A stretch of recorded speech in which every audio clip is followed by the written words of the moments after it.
Hi, I'm Tyler, and this is my UNIV Wonderosity project of exploring gen eds based on various interests and questions. Question number 1 is, how do minerals in water affect its taste and nutrition? The first possible course option is NSC 170, which is Nutrition, Food, and You. It satisfies the natural scientist perspective. NSC 170 will dive into how nutrients are used by the human body, which might entail how our taste buds perceive the taste of water. Additionally, the nutrients in water play vital roles in how they benefit our bodies, which will probably be covered in this class. The second course option is AREC 217, Economics for Food and Agriculture, Sustainable Solutions for a Changing World. This gen ed satisfies the social scientist. It might not necessarily go into the science behind the taste and benefits of the water, but it might provide some information on the effect different water has on plant growth, which I see as a related topic. Water use is also an issue that might pertain to this class and how it is allocated between uses such as agriculture, industry, and domestic use. Question number 2. Why does running in the morning make you feel better during the day? Didn't you just spend 30 minutes enduring physical pain and fatigue, take an hour to recover and eat, but now you feel better? What is the science behind it? One possible course is PAH 150A3, The Great Outdoors, Improving Health, Wellness, and Creativity by Living Life Outside. This class satisfies a humanist perspective.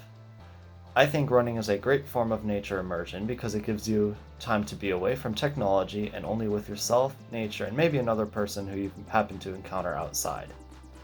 Whether it's in a city, rural town, or the wilderness, there will always be natural elements that I enjoy seeing while on runs.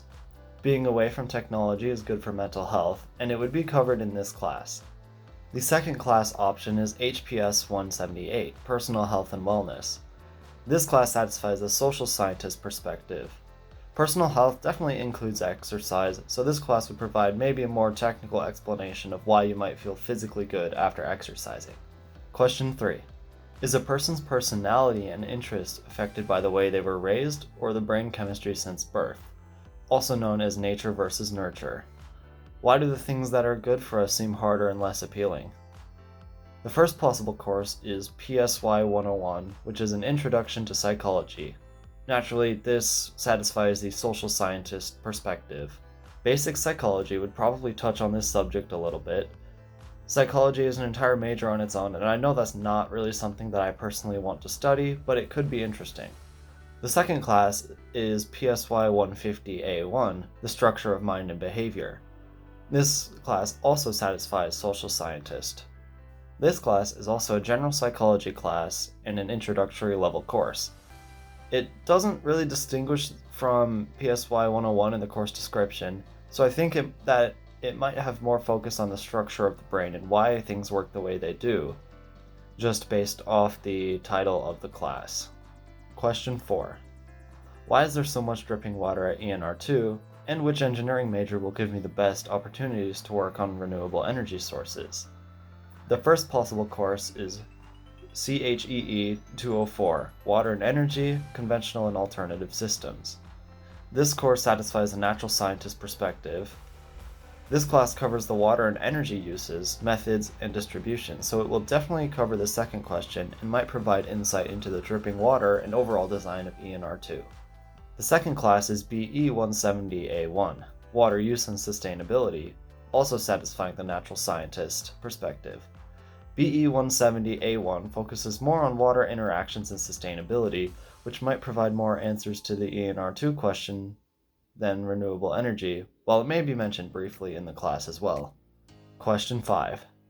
Why is Minecraft Capture the Flag so hard? Yes, I did actually choose this question. The first class is PAH 331, Video Game Studies, Critical and Cultural Approaches.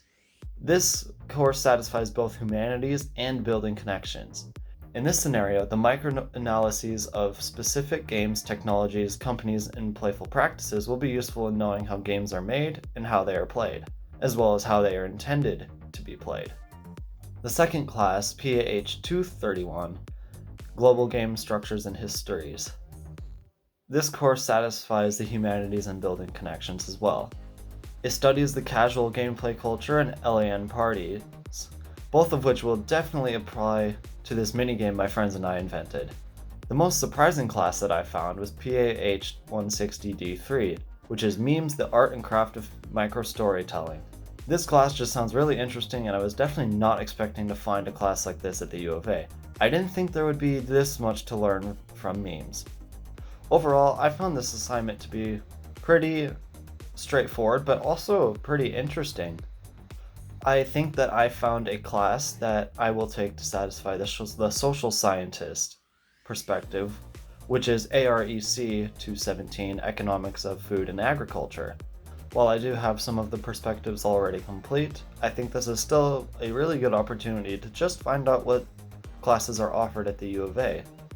And who knows, maybe if I have an extra class that I need to fill, I will choose one of these classes.